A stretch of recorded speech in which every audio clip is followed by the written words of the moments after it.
Consolidation Conservancy. Now equal hours 6:65.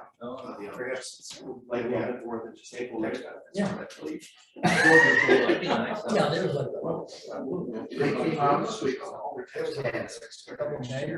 Yeah, these are just, you know, right this level rock. and this, I said, Have you had a chance to meet the new staff from Sunwood yet? Nope, we had a stormwater coalition meeting on Thursday, where Pat was at, and he's coming to the coalition to ask for a bigger contract basically, because the one guy has the engineering background and everything, but he didn't have anything with it, we just had Rhonda, so we gotta make a point to do that. There was a kid I worked with. You like them? Have you met them all? Yeah. Were you on the interview committee? Yeah. Oh, okay. Wait till you meet the young lady that we hired. Oh my God. She is. She's great. Be interesting just to watch. She's out of this world, I think. It's going to be really great working with bringing some good programming back. Yeah. Stuff like that. Sounds awesome. Yeah, it was a great day of interviews. That's good. Well, we re-advertise, I'll share that, we have started re-advertising for the planner. I think Leona just came in.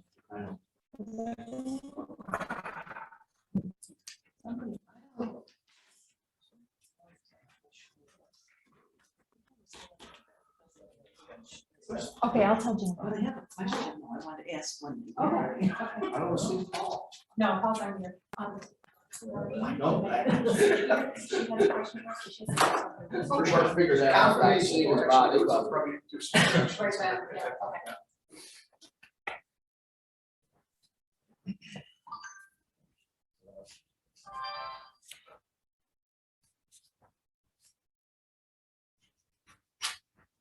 I know, all of a sudden, it was loud, and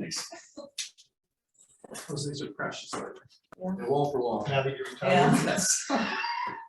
So the chairman gets going. Oh.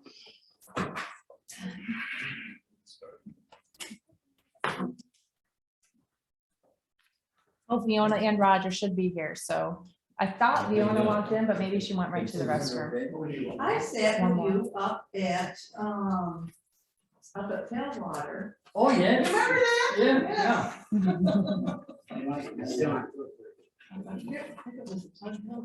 Yeah, it was right near the. Yeah. So, And a nice conversation with her. Oh, nice. you do the. That's the nice thing about Turtle race. those things. You Yeah. No, I have haven't. conversations with Several them. years. And I like to put a face to the name like we got on the bar. I come in second place once, yeah. Yeah, it was so, yeah. We don't have a quorum yet. I'll I'll step out. Yeah, and you go guys ahead. have carried away for the- right out in the street there and stuff, and it's like, oh, boy. It can be, yeah, it can be wild. Yeah. I'm really surprised that it's still. Somebody told me that the whole, they had them either last year or year before something, but the whole thing had changed because DEC clamped down about the turtles and stuff like that, so it was different, they couldn't do it like they used to. Where am I posted? Yeah. Hey, Roger. You're great. Yeah. Here, You said That before would be you right were- there.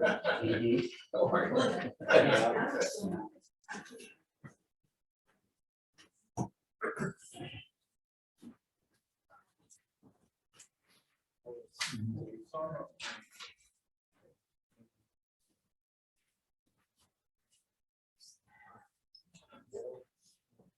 Yes. Well, we gotta shift it around.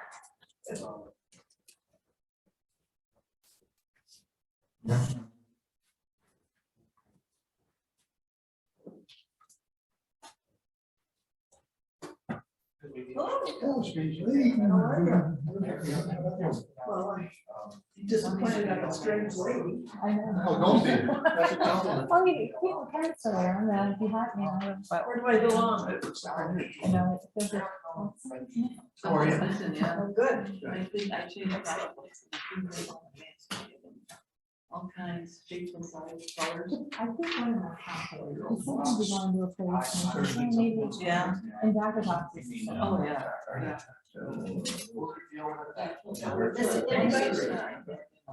Everybody's here. Oh. Yeah, it's neat. Oh, yeah. Yeah. So how was your winter? His way of life. How was your winter? Short. I've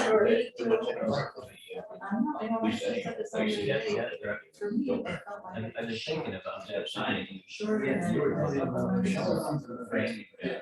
But I know. I know what you mean. You actually asked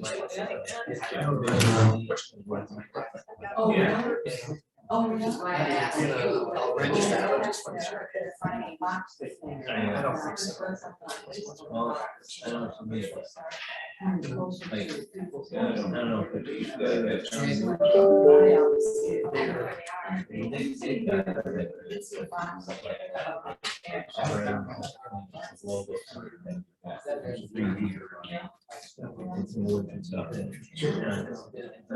good job. I didn't expect to see you, Roger. Long trip. Yeah. I took off at 2 minutes after 9. Which way is it? Came down, yeah. And we were down at 26. Oh, yeah. Over another, and I went, what I do, I go straight into, You cut across the. yeah, and I cut across. So it's a fishing team, and they were on the. It's called. Oh, yeah. Yeah. It's.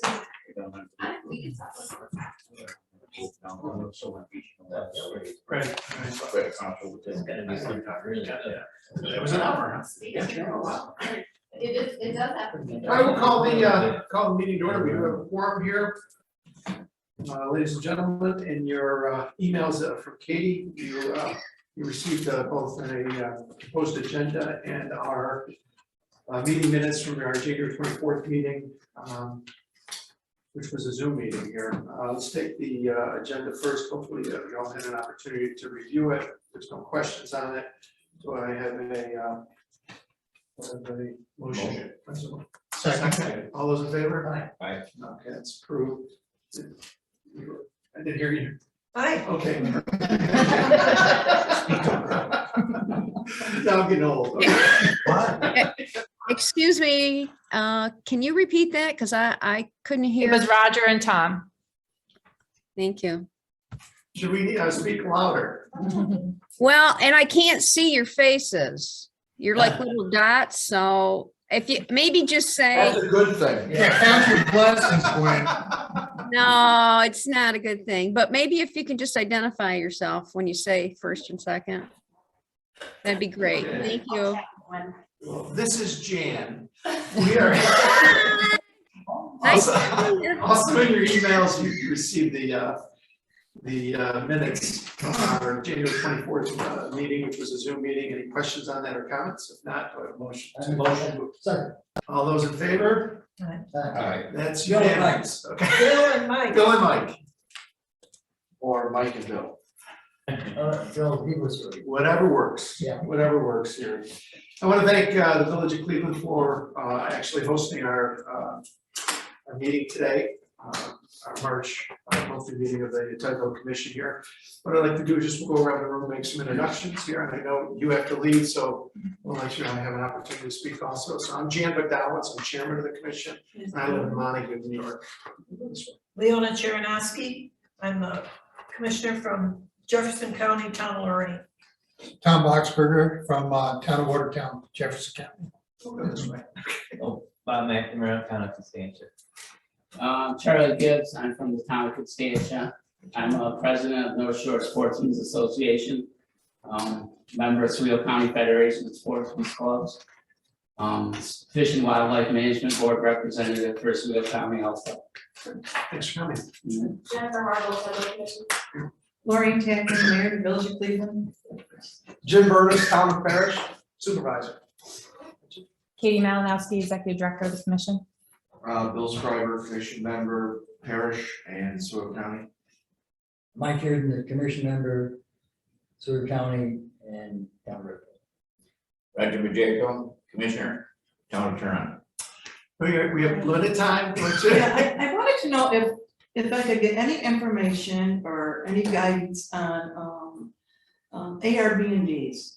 Anything that the Tug Hill Commission has about them, or anybody question anything about them, because we're starting to see more and more in our area, and Short-term rentals. yes, and we're starting to see a lot more of them, and I just want to know if the commission had any ideas or guidance or any input or anything to share with us. Well, actually, we are starting to see that across communities on Tug Hill, and we've worked with a few communities to include it in their zoning. We are actually almost completed with a issue paper about good, it that'll good. describe the kind of all the issues around it and things to consider. Actually, Matt just sent a draft of it on Friday, Oh, so that's great. hopefully maybe the end of this week, but I would say next week we'll have That'd be that. wonderful. So that will be just kind of an overview, our issue papers, and explain with some example language or, things you want to discuss as a community and how you want to, regulate them. So, Do you currently have any zoning at all? Yeah, we have no zoning.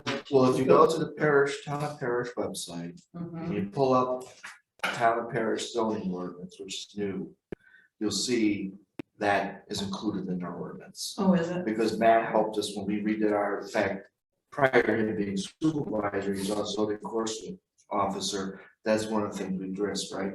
We addressed that in Parish because we saw that as going to be an issue at some point in time, Right. and we need to address it in our ordinance. So you go to the Town and Parish zoning ordinance on the website.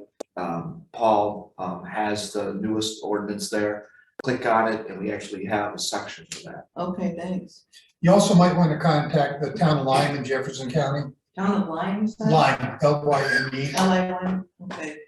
They've been through an interesting dilemma with their thoughts on it. Oh, yeah. Been on the planning board, your experience? We don't have any, You have nothing? nothing in Watertown. We've got 3 right now that I know of, and a possibility of a 4th one.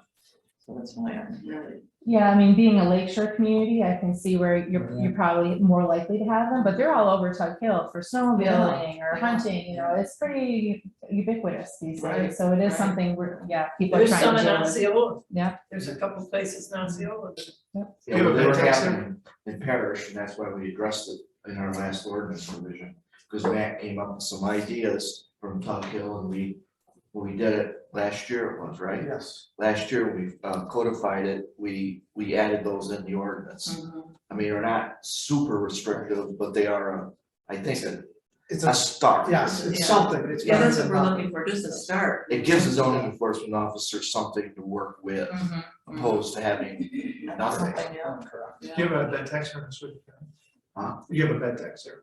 Yeah. Bed Yes, tax. Yeah. yes, You do? yes. Bed and breakfasts are, I'm assuming it's the honor system, I know, but. Well, a bed and breakfast in the county. I know. Yeah, an Airbnb or a VRBO, they're a little different because it's not a bed and breakfast necessarily. So like it said, there's a lot of detail and it's in that paper we're putting together. It's a short-term house rental. basically. Yeah. Where a B&B is a business and it's a little easier to get at the I didn't tax. know, so that's not taxable from a bed tax standpoint, I would imagine. Well, it's a gray area. Good question for Oswego County or whatever. Yeah, Well, thank you very much. I'll follow up with each All one. right, Yeah, I thanks. think the other thing is that if you don't have zoning,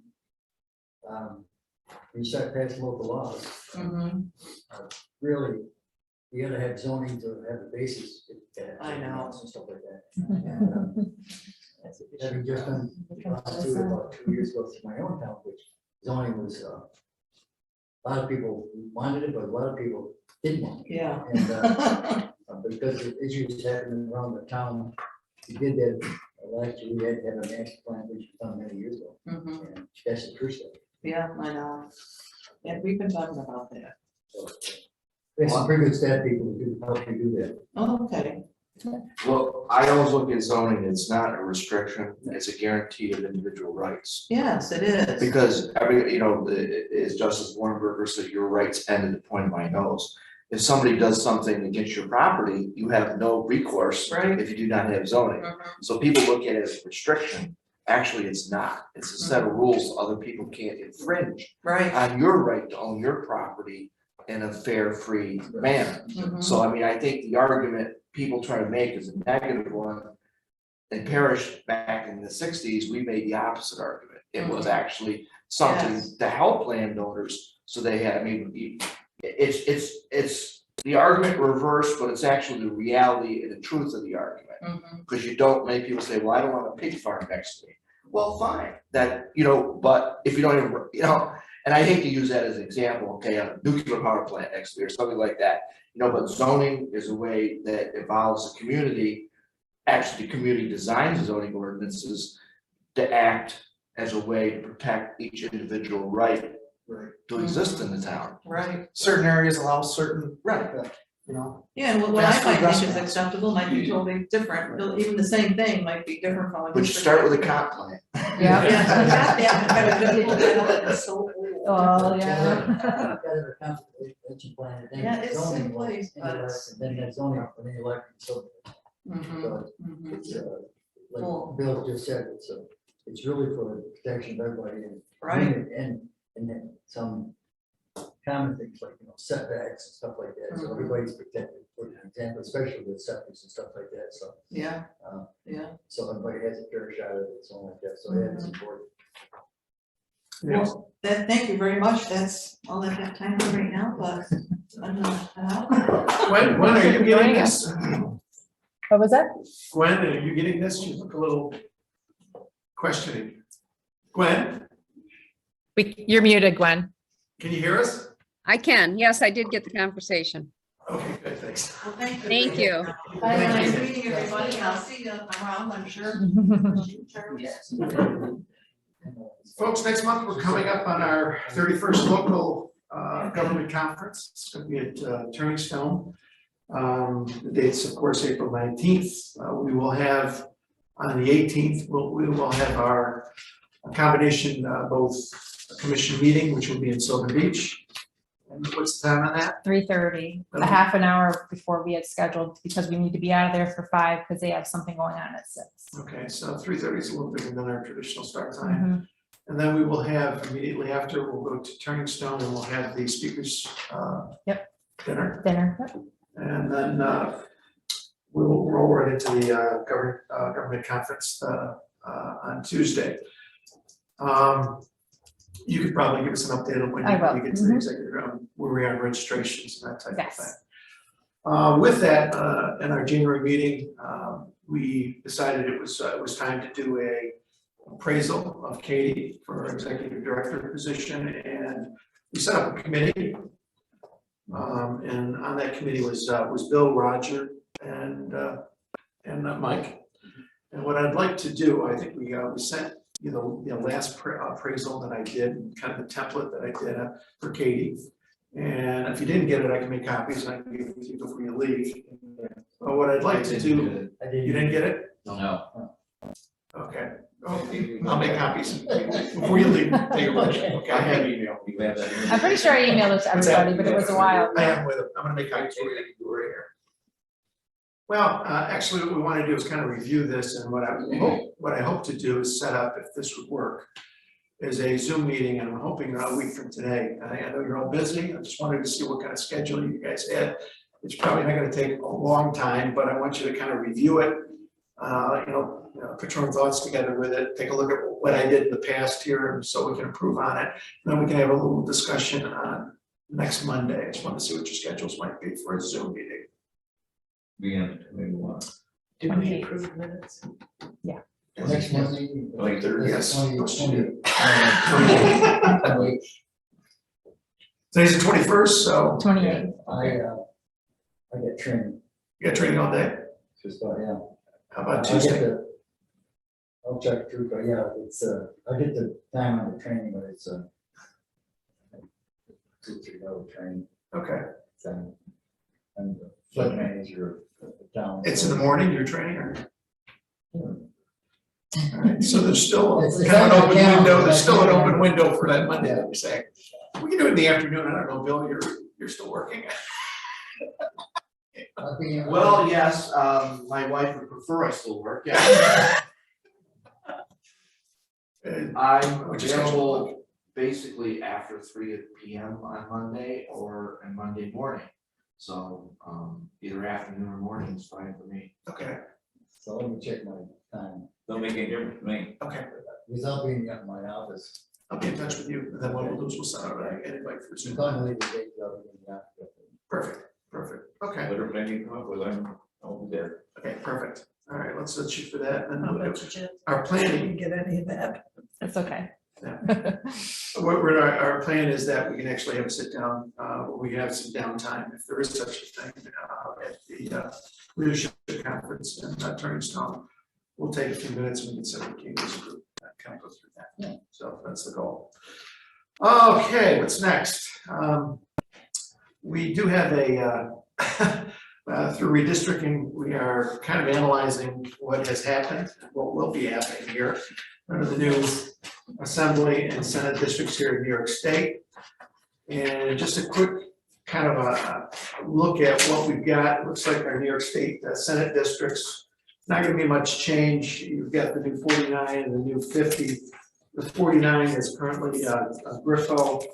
I don't really foresee much change in leadership there. I haven't heard if anybody's running against Griffo. But primarily what he's gonna be giving up the North Country.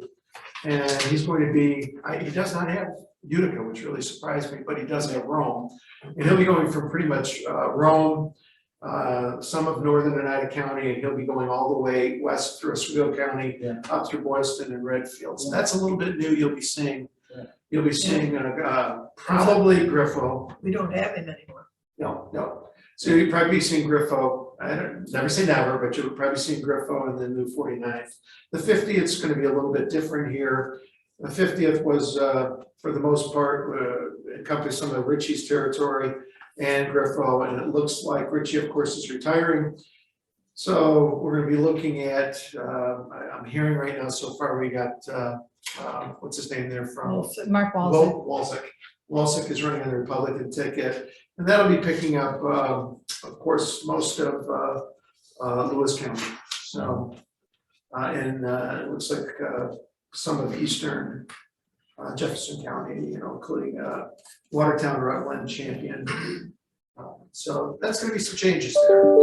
On the Assembly, it's a little bit different. Keeping in mind here, it's always nice to have change. I don't care what you're, if you're a Democrat, Republican, or you're neutered. It's always nice to have some leadership that represents the majority somewhere in the mix here, so you at least have a seat at the table when it comes to what's going on in Albany here. It looks like we might have kind of a mismatch of the Assembly districts here for the most part. It looks like we've got a total of 5 representatives, which is a little different than what we have right now. So, of course, the 117th is Blankenbush's old territory. I don't really see that much change. He's going to be picking up the majority of the Tug Hill region. And then on the west, of course, you've got Will Barclay, who's going to be picking up. He'll be picking up some towns all the way up to Adams, which is different. Who's that? Will Barclay, You got all the three counties that. Southern Jefferson. Lorraine, Adams, I know the party picks up a little bit of, I think, Damashek County, a small portion of it, so like that. So basically, the same district, it's a little big, so. Yeah, doesn't he live in Glasgow? Yeah. This is only in the district. This shows only what's in there. If you look at This is only the Tug Hill. This is only It's only the Tug Hill. Oh, this is only Tug Hill. He has Okay, 'cause I was confused, like, well, wait a minute, he doesn't live in this range. That's all of those three counties. Which is nice, because Will is, I think he'll remain leadership, minority leadership, which is good. Okay. Then we have the 116th, the new 116th was going to take up the Watertown. But that's going to be a free-for-all, who might be taking that, Just the Watertown? just Watertown in our region. Okay. Yeah, of course, and that's the old River District. Right. Yeah. And then what's kind of interesting is, if we go to northern United County, you've got the 118th, which is Western Steuben, Remsen, and Trenton, which is going to be going east. Who currently holds that position? Is that, Smallin. Smallin has that right now. Great guy. We've had with him a few times. Yep. And then the 119th, which is the town of Floyd, which is currently Bunchon, Bunchon. Yep. So Who is it? Marion Bunchon, Bunchon. So if I was a betting person, we may have some majority leadership somewhere there. We'll see. We've got a year until that happens. So, but again, it's always nice to have representation on both sides of the aisle because unfortunately, minority doesn't get much attention when it comes to important issues like minimum maintenance. Yeah. And that's one of the crucial things that we're looking at. Pretty happy with Joe Griffith being in that district for 49, I think, he's a senior senator, I think he's good work with, so. Yep, yeah, we still in the region, that's good. Yeah. Yeah, any questions on that? Okay, we, believe it or not, we're coming up on our 50th anniversary of the Tug Hill Commission, 1972. 73 is what we use for the date. Yeah. Yep. That's, yeah, 72 is when they had most of the hearings and such. Mhm. Okay. I'm just gonna throw this out to you folks, it's a milestone of 50 years. Should we look at doing something special as part of our anniversary, our annual meeting, which is gonna be in Carthage this Well, year, right? so this year's 2022, and that's the 49th. So Right. we are set for this coming fall Carthage. in Carthage. Okay. So we're talking 2023. So I know it seems like a long ways away. It's like a year and a half away from when we will be doing our 50th. So you wanna do something at the local leadership, we can just start talking about We it. can start talking about it at you've got the LGC and you've got the annual meeting, which is our two big, gatherings for the year. Yeah, this gives us an opportunity to showcase what we do for the entire region. There's some leadership that be involved here, new legislators, so I think it's important. In my opinion, we do something. What that is, I don't know. I don't know if we want to do that, but to kind of keep that in mind, and I think what we could probably discuss it a little bit further at our April meeting, and maybe the way to handle this is put together some kind of a exploratory committee on what would you like to see done. So we'll look at maybe a couple of 3 or 4 commission members to kind of look at that and make a decision on what they might want to do, looking towards 2023. Any questions on that? Might be nice to have some more sages. Good timing. Yeah. We also have an anniversary booklet. We've done booklets in the past, yeah. So 1972 to now, what we started with, major accomplishments, stuff like that. I mean, not a lot. No. Like 4 pages at most, nice glossy stuff that you can give the legislators. Some nice pictures. Yeah, If I'm we sure. figured out by then who our legislators are. Well, I think We'll give it to all of them. more than merrier. Educate everybody. Yep, that's a good thing. Well, I think it's important, the history is, commission is extremely important. If, we had at the January meeting, we kind of brought up is, what did the commission look like back in 1972 and 73? And we kind of threw it out, and other than reading the Bible that was written by Marsh at that time and understanding it, and then sitting around the coffee table with my dad and my uncle who were talking about the Tug Hill Commission back in 72 when I was 11 years old.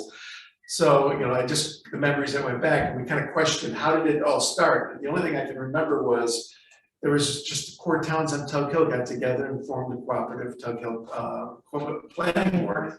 And then after that, the adjacent towns through some legislation were brought into that, but we didn't really know how, and Katie did some research on that.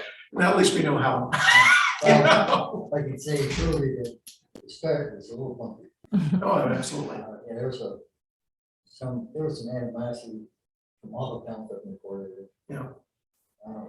We didn't like you guys. Well, they said we didn't trust the state. I don't know why I got that idea. Oh, yeah. I'm saying it was, that's, I can't include some hostile meetings at times, but, worked out again.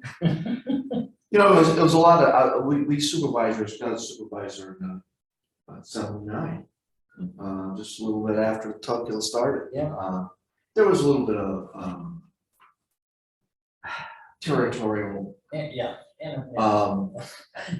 I wouldn't say animosity, but concern. Yeah, concern. Yeah. Concern of it, because we didn't want the state telling us what to do. But I think what happened is that Tug Hill became not a guide, but a resource that a lot of us now look back on. I mean, well, you were there at the beginning, I was there, not at the beginning, but darn near close to the beginning. So when we started to do our new zoning ordinance, whatever, that's, I mean, way before your time. Yeah. I wasn't. I mean, I remember Yeah. the original group, Mhm. that was very helpful, because we had, in Parish, we had a zoning ordinance that was about 5 pages. Really not well written, and it was started in 1964-65. And that was one of the very first things I did when I was supervisor in 1980, when I took over, was to rewrite zoning ordinance. And how do you do that? We went to the Tug Hill, and they helped us out with the first revision, which became the zoning ordinance now that we love and hate in Parish, but it's about 50 revisions, but yeah, I remember back in the very beginning of it, so, I have to say that Ben Cole, yeah. used to say, Ben, there's always the people say, which side of the fence you're on. And I said, Ben, you're capable of running on the fence, on top of it, balancing the whole thing. Did an amazing job, really. You know, if you really look at the reason why this was created, and I think you give a lot of credit to Nelson Rockefeller, but it was all about Horizon, and Yes. that's what I remember sitting around the table Yeah. in Montague and just listening to them, and they, Horizon, and they were, they got newspapers back then, they listened to the radio, and they said, so Horizon tried to do this in the Adirondacks about 3 years prior to that, in South Saranac, and basically Nelson Rockefeller came in and decided to create the APA, which was a disaster. And then when they threw Horizon out, they came to where they wanted to buy, before Lions Falls Pulp Paper bought it, they wanted to buy all that land from Georgia Pacific. And what they came out was, initially they put an office on Route 177, was a land office, and they wanted to sell lots. They wanted to have a concert venue, and they wanted to put a road that would go from Camden to Montague. And it's amazing looking back at that time, how deadly against people were to opening up the core forest. And I look at it today, and this is part of how we've evolved. I'm not quite sure the core forest would really say, that's not a bad idea. I would be deadly against it, because you know what I mean? But how things have changed.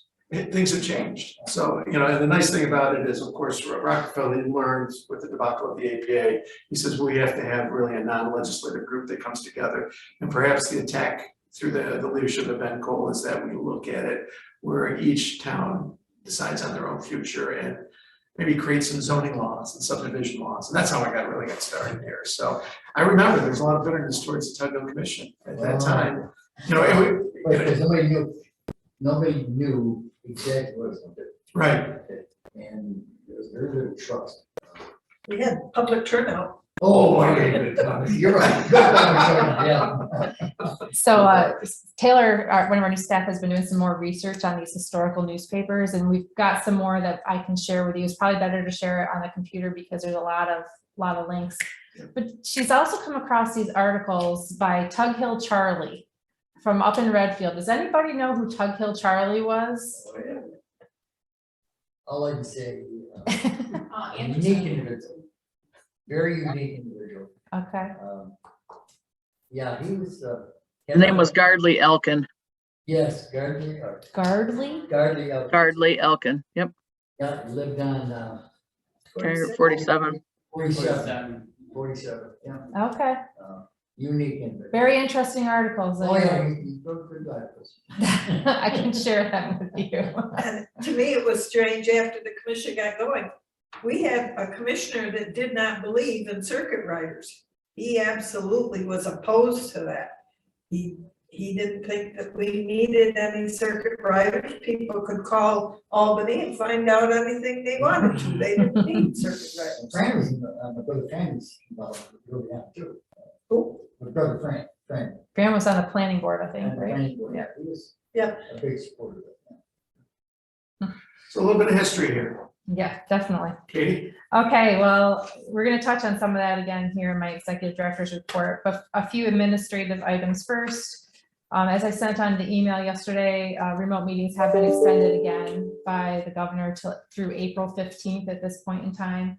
We do still hear that there's talk of amending open meetings law permanently to allow the remote attendance by board members, but haven't seen anything final yet. The 2022-23 budget is in this final negotiation period here before the April 1st deadline. All of our numbers look good. We have the governor's proposal, the assembly proposal, and the Senate proposal, and we're in at the same level in all three. So I don't anticipate any issues with that. I do know that there may be some debate in here towards the deadline. She's got some bail reforms that she wants to get through as part of the budget, and we're hoping still for an on-time budget. I'm not hearing that it's going to be delayed, but who knows? Some changes in Albany, which I think I had shared in my February report. Barb Rice, who had been our second floor contact, is now, speaking of the APA, has went and become the new executive director of the Adirondack Park Agency, replacing Terry Martino, who retired. So she's not our second floor contact anymore. Jane Weisenberg and James Katz are our new contacts. I did a remote meeting with them a couple weeks ago. Very pleasant. You know, gave them a briefing on us and invited them up for any time they want. And they're both, I think, out of New York City for the most part. So that's a little even farther. Barb was at least in Albany, but she was a little bit more reachable, and she was a North Country person from Saranac Lake. So I don't anticipate any problems, and we'll keep in touch with them. I did, when I met with them, remind them we've invited the governor to come to the local government conference if she would like to, since we're only an hour and a half down the thruway this time rather than all the way in Watertown. We shall see. But I have heard that it's a very good chance that the new Secretary of State will be at the local government conference. He just got confirmed, Robert Rodriguez. He is a former state legislator. He was in the assembly. He is from East Harlem. He's a graduate of Yale University, finance. So it would be great to have him there. We'll give him, if he gets there, hopefully he can come during lunch. That's the only time everyone will be gathered for the day, from 11:30 to 1 in the event center, and we'll give him time to speak if he gets there. So that would be it's been a while since we've had a Secretary of State come to anything. That would be great. I mean, my daughter Kayla worked with him. Oh, in the okay. assembly, and said he was a great guy to work with. Great. So Oh, that's he's good to just know a great this guy. connection. You know, even though he's from East Harlem, or New York City, period, he's a great guy. Most so. of our secretaries of state have been from either Albany or New York City, and That's right. we bring them up, and it's an opportunity for sure. So I was excited about that. Hiring our so we have two new staff. They're on the Zoom. Taylor McKinney is up here in this corner, and Hello. Patricia is not on video, but she is also listening in. They started on February 22nd. And have really hit the ground running. We've been getting them involved in quite a few things. The maps that you have and the new Senate Assembly maps were done. Patricia and Taylor did some training with Elena before she went on maternity leave to bring them up to speed on GIS. Neither of them really have a GIS background, so they've really done great. Those are Taylor's set of maps that you have in your packets. We are now re-advertising for our planner position, which we were unsuccessful in filling the first round. I talked to Matt on Friday. So far, he's only gotten 2 resumes. So there just seems to be an awful lot of openings for planners out there and not a lot of candidates. We've got it on the upstate New York chapter website and the national APA website. So keep your fingers crossed, because as we, this discussion today is so important. The zoning and comprehensive plan service that we offer, that's our bread and butter. And right now with Elena on maternity leave, we've got Matt. And so we're trying not to overburden him and burn him out, but we're in a little bit of a tough spot. So if you hear of anybody who's interested in planning, we're willing to hire somebody right out of school at this point and train them up as long as they have a planning. What typical credentials are what we're looking for? I'm looking for a bachelor's in planning or a related field. Be great if they had an internship or something that was relevant. I mean, it starts at just shy of $50,000 with state benefits. It's a great opportunity for somebody. Yeah, but if you go on those websites, there are listing after listing after listing for planners at counties, at regional planning boards, at places like us. So we're competing with everybody else out there right now. It's So tough. of course, preferably we're looking for somebody with a little bit of experience. Preferably, but I mean, at this point, I'd really just take somebody who had the educational background and that would train them up. Okay.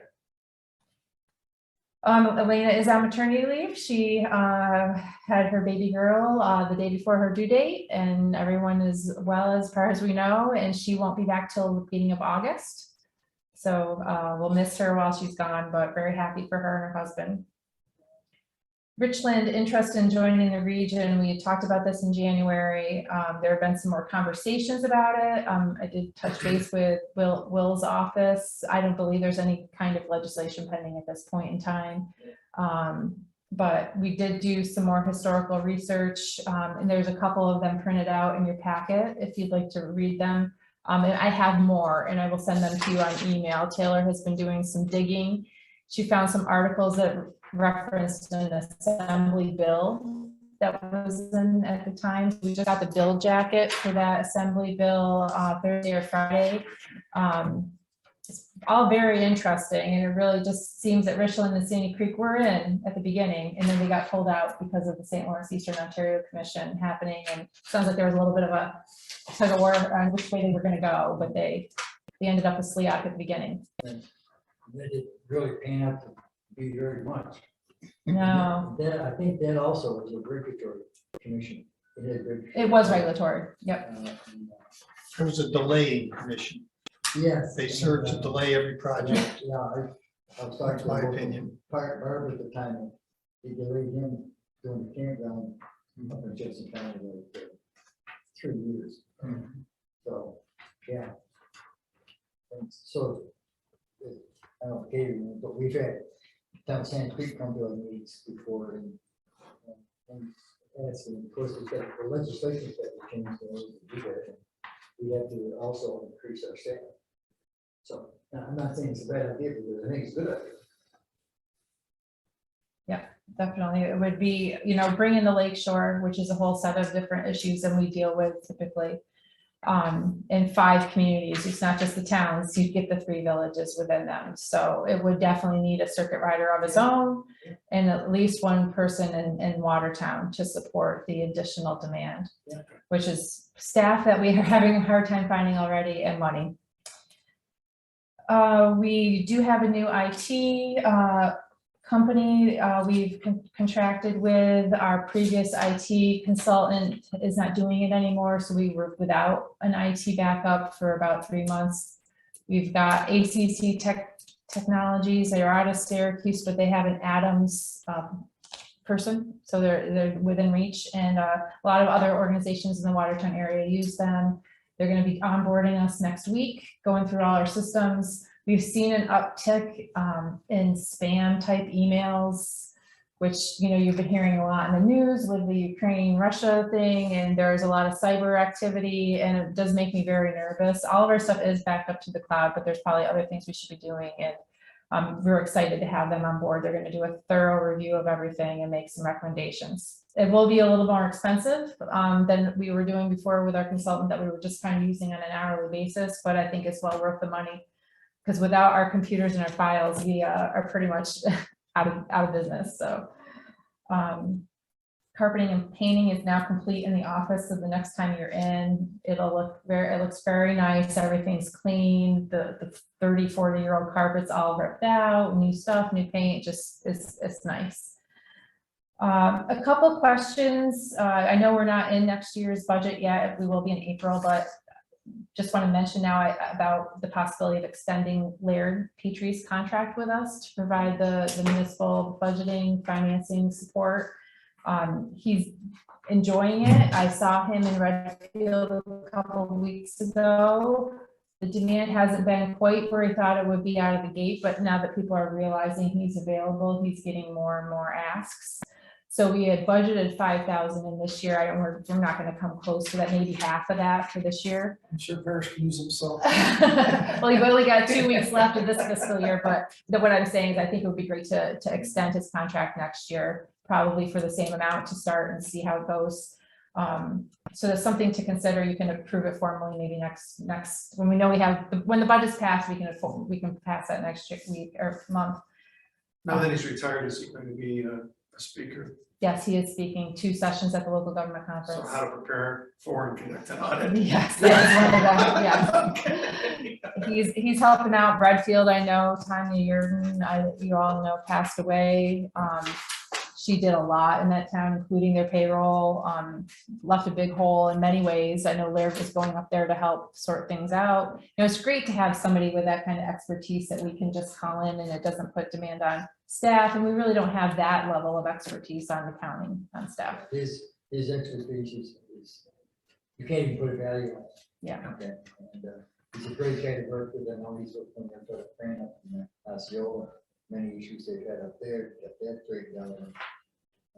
I think would be a key part if we can offer that service road. He's local. Yes, He's he is local. Right. Even better. Lives in Camden. Yeah. He moved to Camden. Yeah, that's where his roots are, Camden. Well, right now, those times with Trent's laws. One of the board members, Matt Tompkins, who's a Clarkson civil engineer graduate in OP, works for the state. So he's just waiting right now for Jacob to get the nod to be able to, so there's no conflicts there. Right. So he's a very smart guy. And he also worked in Arizona. So he's been on board, he's been a board member. So I'm hoping that everything goes through so we'll have him. He'll be able to pick that up and run with it. Dedication of time. Big loss. Yeah, big loss. I think the question is yes. We can. Yeah, okay, so we'll wait but I just wanted to bring that up now. And also next month, we would consider renewing Lee's contract. I haven't asked Lee. Lee is on here. I think he was. Yep, he is. He's somewhere south with Judy, but he's listening in and hopefully he will be willing to renew next year too. Also, real quickly, we are going to order some apparel. We have new staff that don't have Tugfield Commission things to wear, so I have an order form. If you guys want to pass around, if any of you want anything, let us know, like a jacket or a sweater. There's a few things there for options for you, and we're going to order at the end of the week.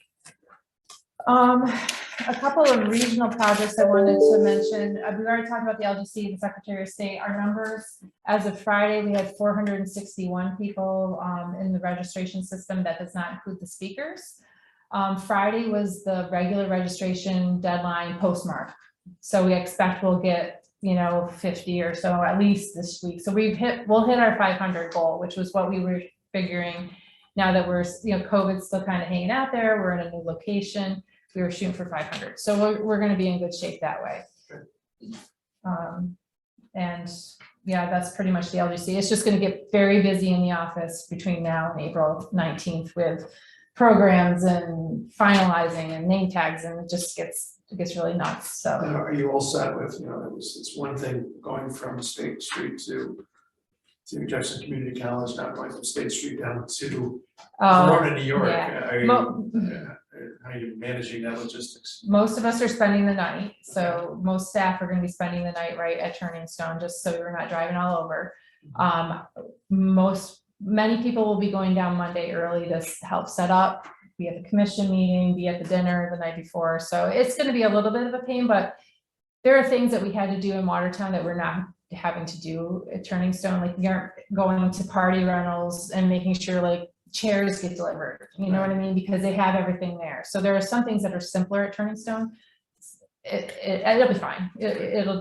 It's just Monday and Tuesday that week will be crazy. Even the end of the week before will be crazy. So it'll all be good, and I'm really happy we're doing it. I've had a lot of positive feedback. Minimum maintenance roads, we really had no movement. All attention is on the budget right now. You know, I did speak with Tom Gatto at Gunther's office early on. She's the assembly sponsor, and he said that this is her priority for transportation committee this year.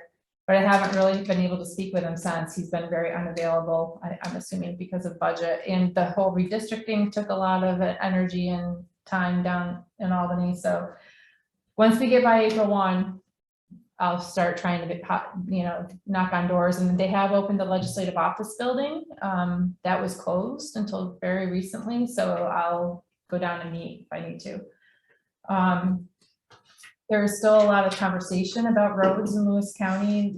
We've talked about Flat Rock and the snowmobile trail issues at past meetings. That has settled down. There was some controversy. There was a very well-attended Martinsburg Town Board meeting.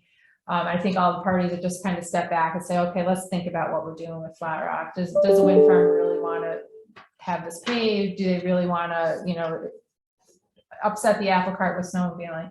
But it did open a bigger conversation about roads in Lewis County. I've had some conversations with Tim Hunt, who's the Lewis County's highway superintendent, and we've been looking at some maps.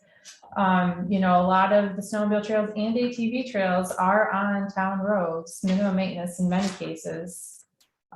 There's concern about securing those trails. There's concern from the towns about the impacts of all this recreational activity on the roads and how much that's costing the towns. There's just a lot of issues around roads and trails. So I'll be there on Wednesday with Matt to talk some more with Ryan Pache and Larry and Dalhoff, the chairman. We'll see what happens out of that meeting, but a lot going on there.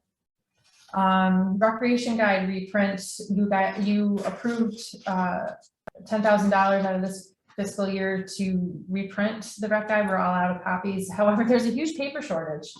I don't know if you've heard about this, but it's a real problem. And Thousand Islands Tourism, who's the one that takes care of that, has had a very difficult time getting a reasonable quote that can be delivered in a reasonable amount of time. I mean, so I think he's finally got it nailed down, but it's not happening out of this fiscal year. We can pay him 25% up front. The comptroller's office allows us to do that, but the rest is going to have to come out of next budget. So we'll have to budget for that out of 22-23.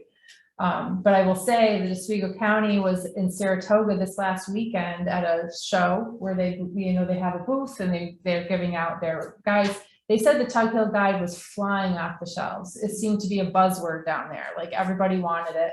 They ran out of how much he thought he brought enough. He ran out. So I think there's a huge demand, and apparently there's a huge interest. And that rec guide, remember, is only non-motorized trails. It doesn't include the ATV and snowmobiles. And she says she's got most of the box. Okay, and I just did get a few extra boxes from Oswego County, so we have a few in hand, but we'll have a bigger quantity sometime in probably May. But yeah, this paper thing has really caught us by surprise, and even our program for the LGC is going to be a little bit more expensive this year because I guess it's a supply chain issue, just the same as everything else, I guess. Solid Paper Board, which has always been, a company that just bubbles along. Mm-hmm. Got an Amazon contract. Oh, really? They could hire another 400 people today. They just can't. Really? Ain't fair enough. Yeah. Interesting. I put a book on the table, and you might want to pass that around. That is called the Casterly Journal, and this is a very interesting book. It's from the late 1700s. There were two explorers called Perrault and Bernardin, I think, from France, who came here to settle the Casterly Tract. which was, another one of these big land sales, kind of like the constables. They came over here to go out and explore it and to delineate the boundaries of it. And they kept very detailed journals during their whole 7 years they were up here exploring. And it was all in French. And there was a professor out of Colgate, John Gulucci, who translated this journal when he came across it in some archives in Massachusetts several years ago. And Heidi Lehman, who is a Casterly Village trustee and a member of the Friends of the Black River group that we're working with, got a whole bunch of copies, and she shared one with the commission about a week ago. And it is fascinating. It is kind of like Lewis and Clark, but it's on Tug Hill. It's talking about their travels. The first year they came, it was by water up the Mohawk, and then across the Oneida Lake, up the river to Lake Ontario, and then up the coast of Lake Ontario to try to get into the Black River that way. The second year they come by road, and they come up, to Rome, and they're heading up. They talk about Mr. Boone, which is Boonville. They get to Lions Falls, which is called Great Falls. They're trying to build a lock. I mean, it's amazing, and it details the problems they were having with their workers and the dysentery they were having because of the water they were drinking, and it talks about interactions with Native Americans that they had. I mean, and you can tell where they are. Like, the descriptions are really spot on. It's super, super interesting. And it's kind of led us down this path of more history, right? We've been doing these historical webinars, but there's about archaeology, and there's sites that people have found that they know this is a Native American burial ground where the Beaver River hits the Black River. I mean, you can see it, people have visited it. We've connected with a Native American nation, the Mississauga, who are over by Toronto. They're Canadian, over by Toronto, and they used to come to the Black River, and they wintered here. Wow. And the connection was just made recently. Like, there's talk of nations, and didn't know anyway. We talked with Chief Carr, who's the chief of this nation, a couple months ago, and there's a lot of excitement, and I think there's a lot of untapped potential in all of this. Last week, the Friends of the Black River, which is Mickey and Carla and Jen and a whole bunch of local people, met, and they had several archaeologists on the call. Lori Rush from Fort Drum, Tim Abel, who's from the Carthage area, and talking about what are we doing here? Like, how do we document this, and what else is out there? I think this could be something very interesting for us to take maybe a bigger role in. Bring in some archaeologists. Maybe there's a cultural resources inventory that needs to be done here. Maybe there's some sites that need to be protected. And I just would encourage you, we can try to get another copy of this if people want to borrow it. It is super, super interesting. And I just think I wanted to bring it up because I had lunch with Heidi on Friday, and she's got some great ideas, and we haven't really fleshed them out yet, but I think we could really be a convener on this in the way we've been a convener on other big projects. And it really relates to the entire region. It's not just Casterland, which is more Lewis County, because you're traveling through Oneida County, they're traveling through Oswego County, they're going up the lake. I mean, it's really, really neat. So I brought that, I just wanted to share it. I really don't have anything specific to propose or anything, but I think it's really interesting, and there's an opportunity there. So Yeah, I'd be interested in that book too, because we have a mural at the H.D. White Museum, which yeah. Board owns. Yeah. And it is one of the, right there on the Oswego River, where the lake, that was a major gathering spot of all the nations. Mm-hmm. But the nations we found out were also from Canada. And that's just, So, that's. And you got the Oneidas, and you got the Senate, Yeah. you got a lot of them, Yeah, they came because of the river, which Mm-hmm. went inland, and the lake, which was connected to the whole shoreline, all the way all the way around. to Buffalo, all the way up to St. Lawrence, and they would come down to St. Lawrence into Oswego. Yeah. And we found that out, that what that mural depicts. So I know we have the H.D. Museum has he's an archivist on Mhm. staff. Michael Martin. Yeah, he Mhm. would probably, I'll Yeah. buy him a copy of that, Yeah. just, I wanna take a picture before we leave, so I can get a copy. Yeah. It's very, and it does connect to the lake stuff. So I'm also on the National Marine Sanctuary, and we're doing a a lecture on April 30th about the War of 1812 in Lake Ontario. It connects to all that too. And so we have some doctor, 3 professors on this lecture on April 30th that I think maybe we should bring some bear. Maybe we need to get parks involved. And these could be remember we've been to Steuben, the National Historic Site, and they talk about Steuben in there. They talk about Constable. Heidi Lehman thinks perhaps Marie Antoinette was scheduled to be hidden up here. I mean, there was like huge things happening on the world stage that are connected to us and to Tug Hill. And I just think there's a lot of opportunity, and I don't think we even understand everything yet. And there's just kind of the tip of the iceberg. So It's great history. Yeah. Okay, Napoleon, you could hit your Waterloo, but we got this beautiful land in Tug Hill, New York, where you can bring all your family and friends. well, you got the, Not much snow. yeah, no. Well, they were selling. Well, like France. Okay. Wasn't it his brother that was hitting Lake Bonaparte? I think Yes. Lake Bonaparte is You connected brought to, up, yeah. and oh my God, they sold them a bill of goods. I mean, they were buying land, like with these amazing descriptions that it was totally false. When they came and they started to survey, they thought the Black River went straight and then down. They were totally wrong. Their mapping wasn't there. Like it was just, very interesting. So If you anyway. read the history of F.W. Woolworth, who was from Rodman, and one of the things that he had said, he wrote a biography in his last few years of life that basically said the reason why he was thinking forward and saw the riches was because he explored a lot of these buildings that the French, when they came over, built. okay. And he says they were not like the one-room schoolhouses that I saw at Rodman. Yeah, they You know were what I mean? more- So he said that's where I got the taste for the world, and then of course then it took off from there. Yeah. Yep, so super interesting. There will be a small bit about this at the Black River Watershed Conference, which is coming up on June 8th, I believe, and it's going to be in Lions Falls, right? At Three Three Willows. Willows. And I think we're going to try to get Dr. Bellucci up for a bigger talk at some point. We'll be talking a little bit about this and many other things at the Watershed Conference on June 8th. And then the only other thing I have was upcoming webinars. We just did the one with Jack Thoden a couple weeks ago. We've got CCC camp coming up. Do we have a date for that, Jen? May 21st, it's a Saturday, and it's in partnership with United County History Center, so it's going to be live there, but also broadcast via Zoom on Saturday afternoon. And we're going to talk about this, the heritage of the CCC camps on Tug Hill, and kind of to even present day, some of the things that are being done with different federal programs that are sort of modeled after the Civilian Conservation Corps.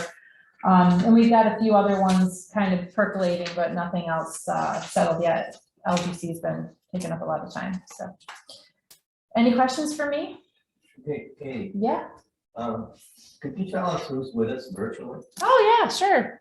You guys want to introduce yourselves, or do you want me to go around? I don't know what's. Fine. I can read them off. So we've got Paul Baxter. He's the circuit rider for North Shore and Salmon Rivers. Gwen Decker, the commission secretary. John Helt, who's the circuit rider for the Northern Oneida County Council of Governments. Taylor McKinney, one of our new project specialists up in Watertown. Angie Kimball with the Cooperative Tug Hill Council, circuit rider. Felicia Passano, who is administrative aide in Watertown. We have Lee Wilbanks, our attorney. We have Tim Kelly, Amboy Planning Board Chair. Everybody's turning on their cameras as I say, it's so smart. Nikki Dietrich, our River Area Council of Government circuit rider. John Sova, who is a new staff person for the Tug Hill Tomorrow Land Trust. He is they've taken the circuit rider approach too. Well, you know this, and they've got a remote person in Northern Oneida County now too, doing their land protection work kind of more in a circuit rider role. And then we have, oh, there he is, John. And then we have Patricia Schulenberg, who is our other new project specialist. And I think I got everybody. There we go. Thanks for reminding me to do that. Yeah. I have another one. Yeah, sure.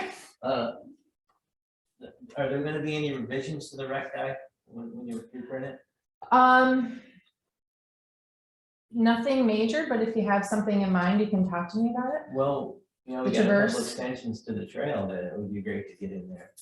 I did mention that to DEC, and they said they wanted to be careful because everything wasn't totally they may not be ready. Yeah, And then, but there's a portion across TNC property too, that's all completed. that part's completed. And That's right. I'm not sure if they're ready yet or not either. We Okay. have to check on it, but if they are, it'd be great to get that in the record. If you want to check with them, if you don't mind, because you've been working on the trail, and let me know. I think it would have to be like ASAP because that's gonna go to print pretty fast. Yeah, okay. I know they're working on a new trail up through the state mill property. Save mill. And my brother Oh, John and my brother's friend helped them lay it out up through to avoid all the swamps. They'll hit on actually Casterly Road will not come up Casterly Road to 17 because none of those roads are open. okay. But I don't think they hopefully be ready for next year, but I don't know if it will be. So maybe a future rec guide, that would be a good map. Yeah, I mean, the way these are flying off the shelves, I wouldn't be surprised if we're in a year from now, we're talking about another one, and then we would be able to put maybe some new maps Yeah, on. I'll try to get a handle on what the schedule is, but a lot of it's based on personnel availability with the state and some funding and stuff like that.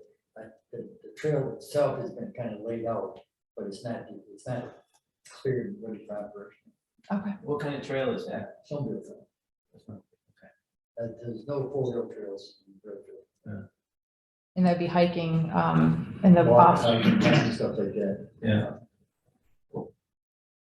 And that'd be quite a, by the way, that would be quite a hike. That's good, that's good. We want to take a tent. Anything else? I'm all set, unless there's other questions.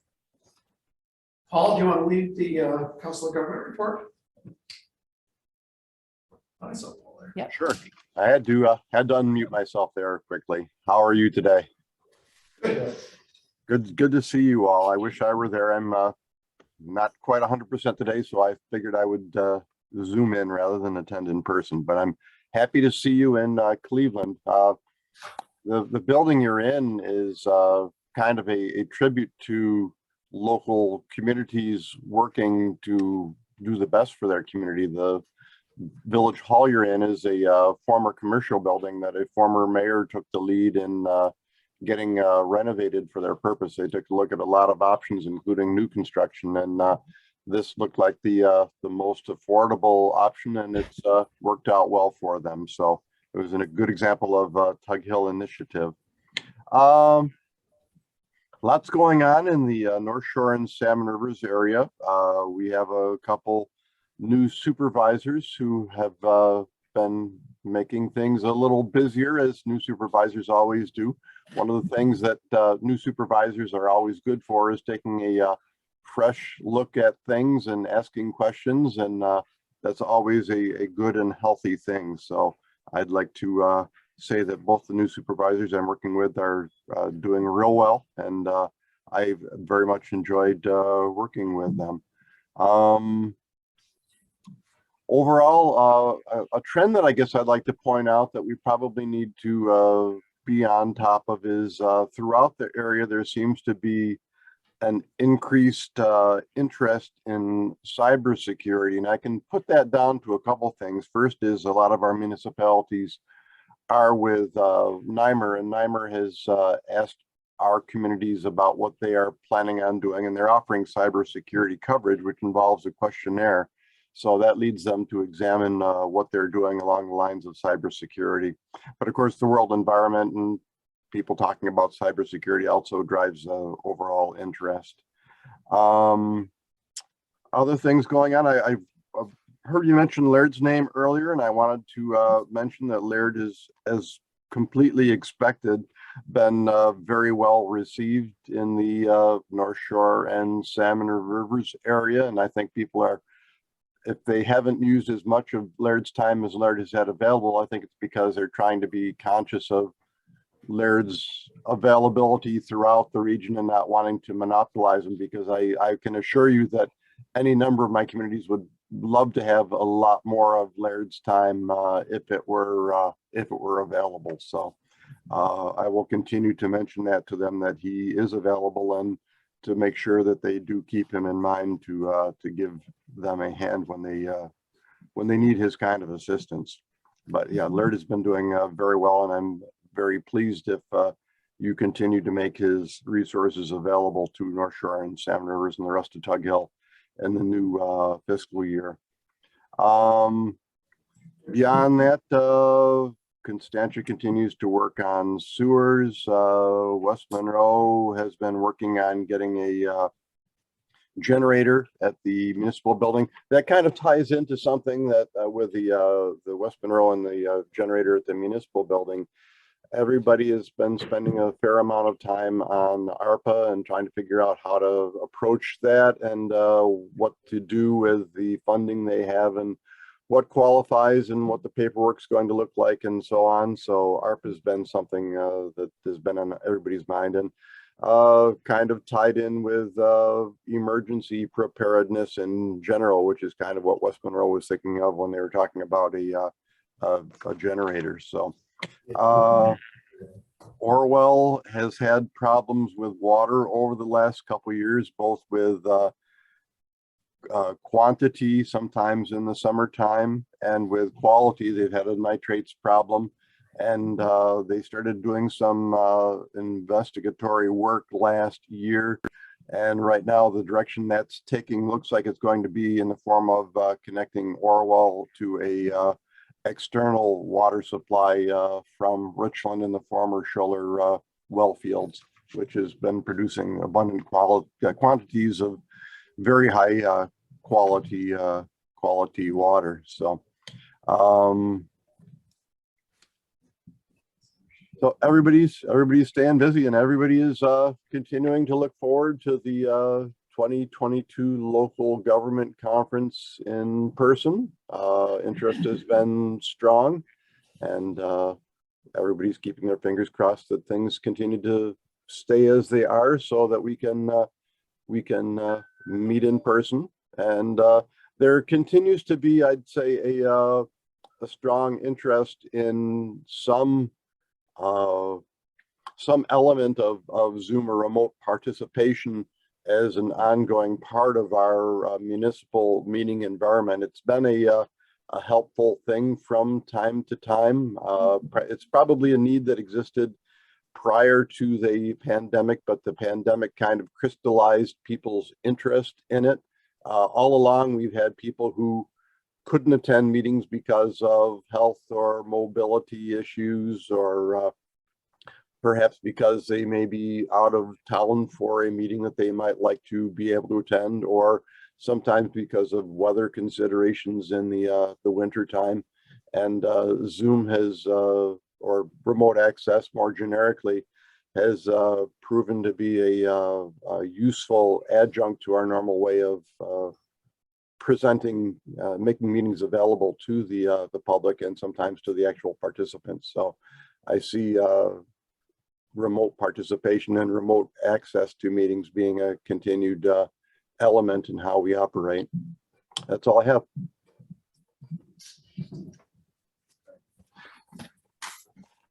Thank you. At first, I noticed that the menu for the speakers dinner, the commission dinner, is in your packets, so take a look at it. This is the menu we'll be ordering off, so there's options for everybody, just in case you want to plan ahead. As far as the financial statement goes, we're in good shape. Matt, Jen, Felicia, and I looked at this last week. We are going to be under budget.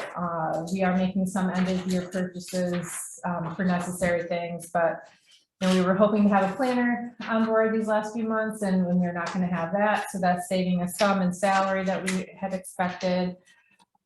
Because of the way COVID ended up shaking out this year, we really still haven't been doing the travel that we would typically do. So there, several of these lines will be low.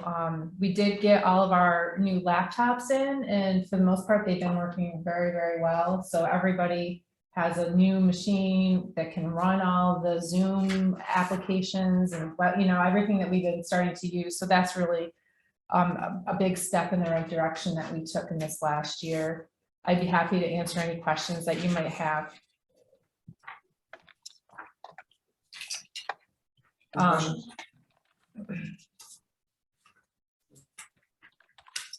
Anything else, Kate?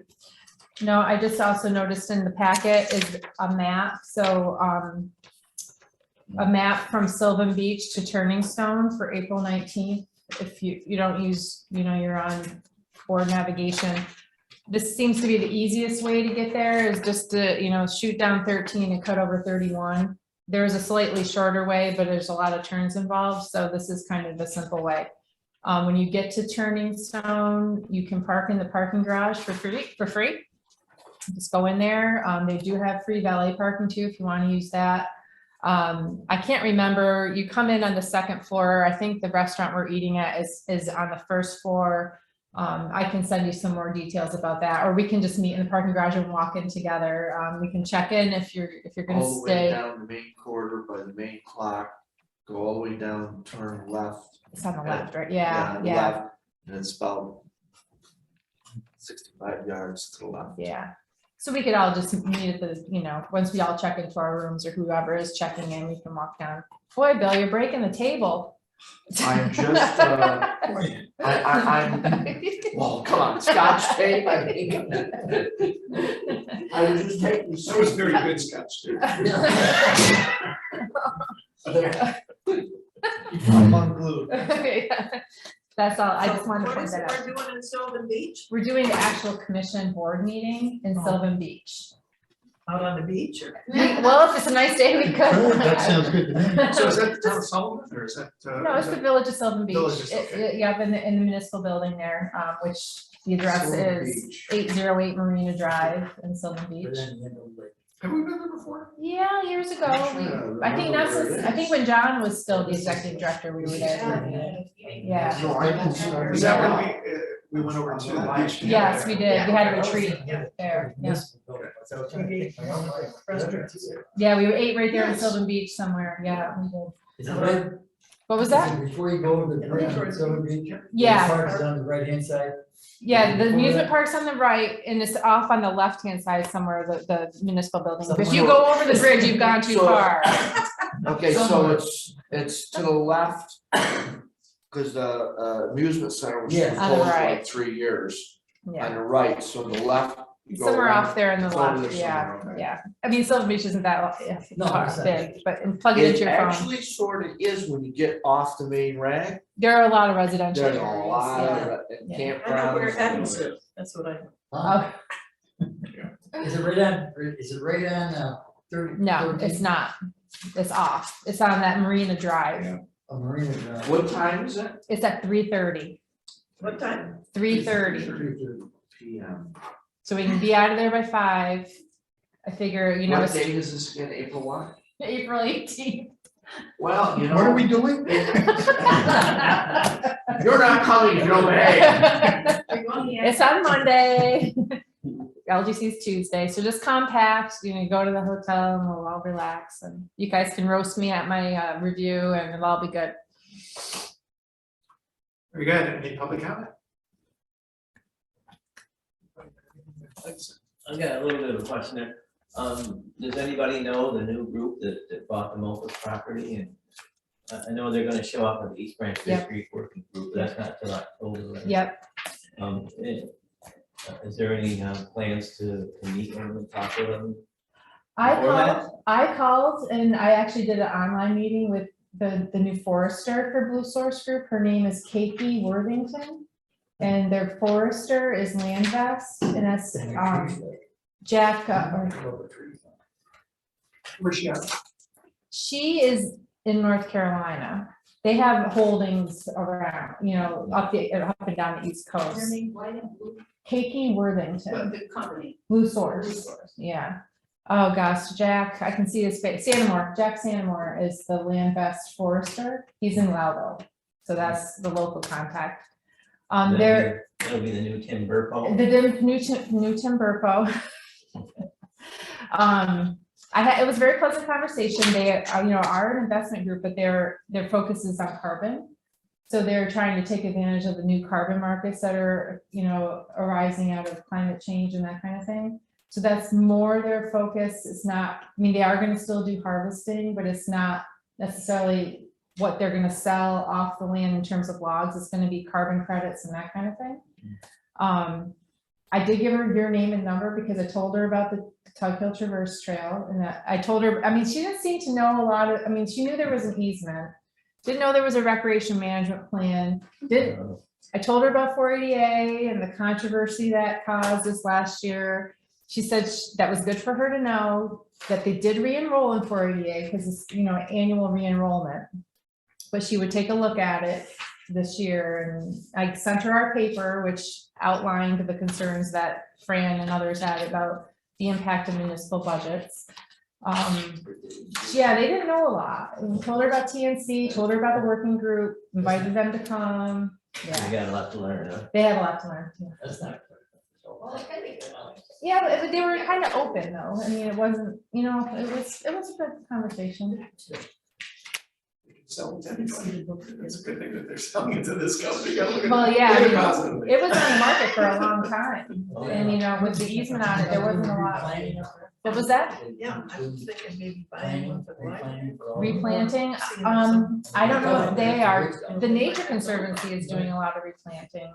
I don't know if the new company will. Cut the whole. Any other comments, questions? Anybody on board?